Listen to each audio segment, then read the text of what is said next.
ഇന്ന് തന്നെ ഡൗൺലോഡ് ചെയ്യൂ. കാണൂ നിങ്ങളുടെ ഫേവറേറ്റ് ഷോസ്. ഇത് എന്റെ ആഗ്രഹം മാത്രമല്ലല്ലോ, അച്ഛന്റെ സമ്മതം കൂടി ഉണ്ട് ഇതിന്.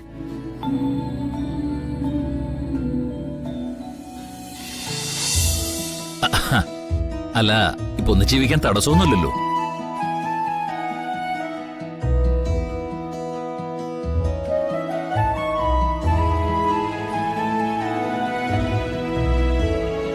എന്നാലും നമ്മുടെ മനസ്സമാനത്തിനൊരു ചടങ്ങ് വേണമല്ലോ, അല്ലേ രമേശേട്ടാ?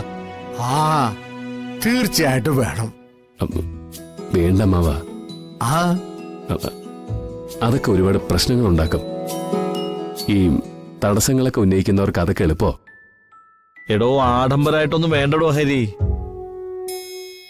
പക്ഷെ ഒരു താലി കെട്ടി അവളുടെ കൈ പിടിച്ച് താൻ തന്റെ ജീവിതത്തിലേക്ക് കൂട്ടിക്കൊണ്ടു വാ. ഉം.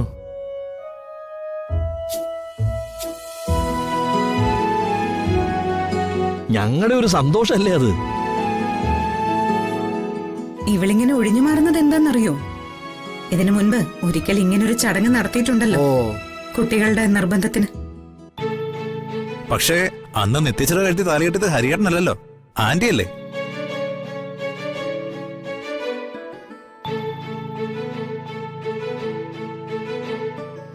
എടോ ഹരി, ഇതിനെ പറ്റി നിങ്ങൾ രണ്ടുപേരും തടസ്സവാദം ഉന്നയിക്കൊന്നും വേണ്ട. ഒരു താലിയം കെട്ടിന്നോർത്ത് എന്താ? ആ, അത്ര തന്നെ. ആ,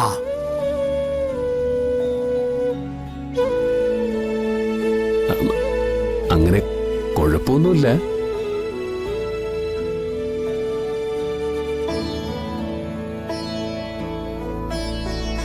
നിനക്കോ മോളെ?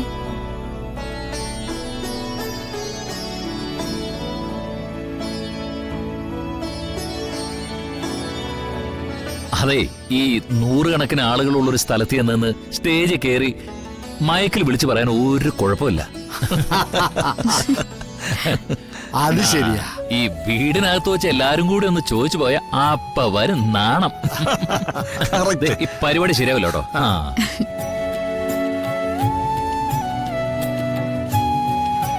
പിന്നെ ഞങ്ങൾ ഈ പറഞ്ഞ കാര്യത്തിന് മോൾക്ക് എതിർപ്പുണ്ടോ ഇല്ലയോ അത് പറ.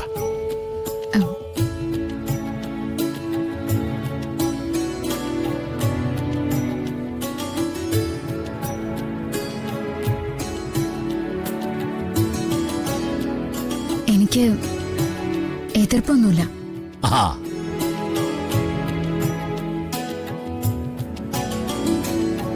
ആ,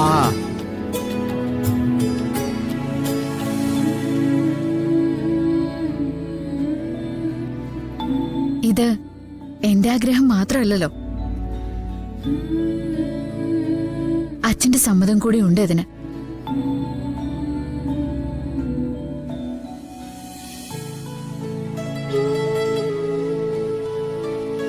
അതെനിക്ക് കേട്ടാ മതി.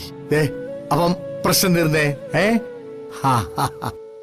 എന്തായാലും ഒരു 3-4 ദിവസം കഴിഞ്ഞിട്ട് നമുക്ക് ഒരു മുഹൂർത്തം അങ്ങോട്ട് നോക്കാം.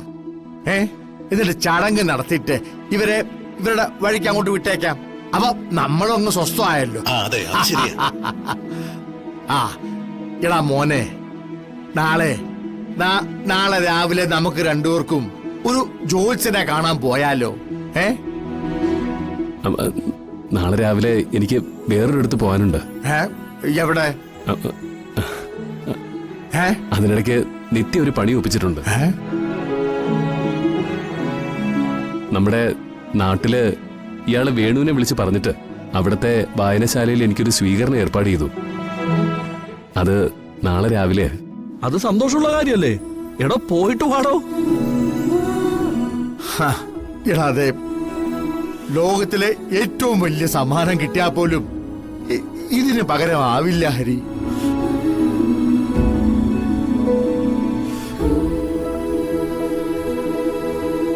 ഒരു കാലത്ത് ആ നാട്ടിലെ ഓരോ മണൽത്തരിക്കും നിന്നോട് സ്നേഹവും ബഹുമാനവുമായിരുന്നു, ശരിയല്ലേ? അവിടുന്ന് ഒരു പാതിരാത്രി ഒളിച്ചോടി വന്നവരാ നമ്മള്. എടാ, നമ്മളത് ചെയ്തത് ഓർമ്മയില്ലടാ.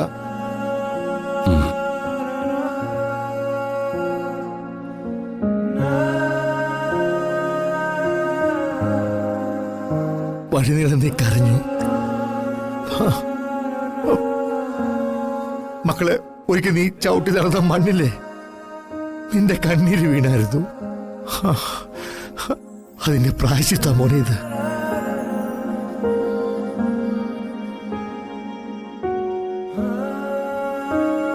തോറ്റ് തലകുനിച്ച് നടന്നെടുത്ത് ജയിച്ച് തല ഉയർത്തി നിൽക്കണം നീ, കേട്ടോടാ?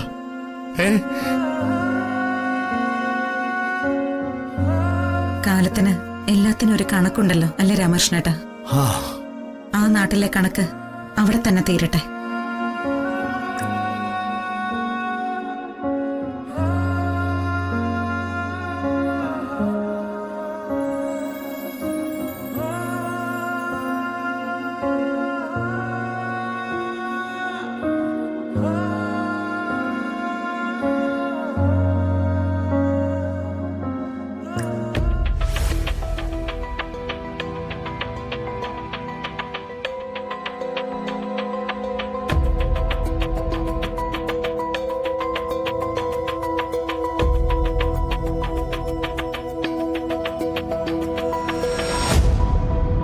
എന്തുപറ്റി ജീവൻ?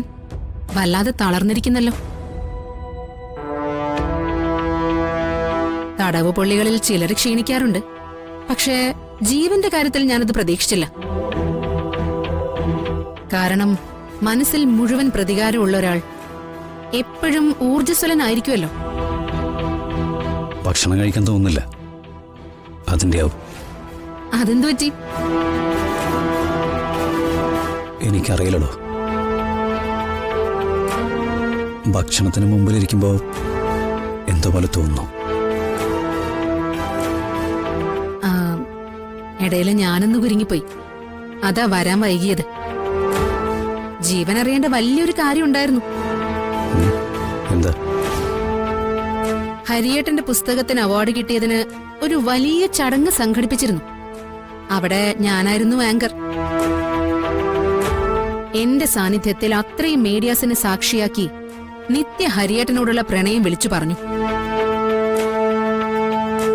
ഹരിയുടെ ജീവിതത്തിന്റെ ഭാഗമാവുക എന്നതാണ് ലക്ഷ്യമെന്നും അവള് പറഞ്ഞു.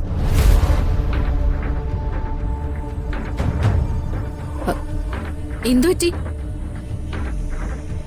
ഞാൻ കരുതി ഇതറിയുമ്പോ ജീവനൊന്ന് പൊട്ടിത്തെറിക്കുമെന്ന്.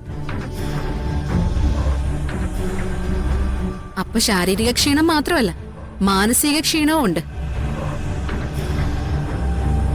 എന്തുപറ്റി? നന്നാവാൻ തീരുമാനിച്ചോ?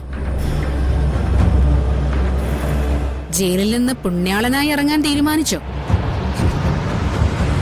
ഫംഗ്ഷൻ കഴിഞ്ഞ് നിത്യ ഇവിടെ എൻ്റെ അടുത്ത് വന്നിരുന്നു. സംഭവിച്ചതൊക്കെ അവൾ എന്നോട് പറഞ്ഞു, ഒരു പ്രതികാരത്തിന്റെ മട്ടില്. ഓ, ഞാൻ അത്രയ്ക്ക് പ്രതീക്ഷിച്ചില്ല. മിടുക്കിയാണല്ലോ അവള്.